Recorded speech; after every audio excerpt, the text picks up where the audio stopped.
అంటూ ఒక మార్క్ ఉంటుంది.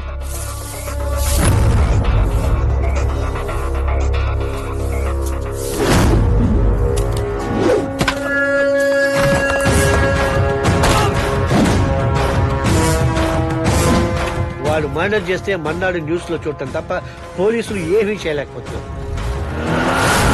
హత్య జరిగిన ప్రతి చోట వాడి క్రూయాలిటీ తప్ప క్లూస్ ఏం కనిపించవు.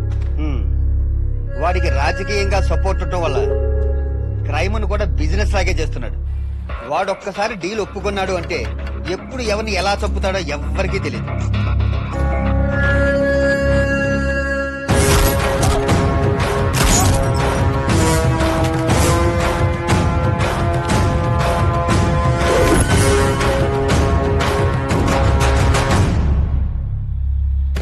అంతెందుకు, మార్కెట్ లో మర్డర్ చేసింది వాడేనని పేపర్ చదువుతున్న ప్రతి వాడికి తెలుసు.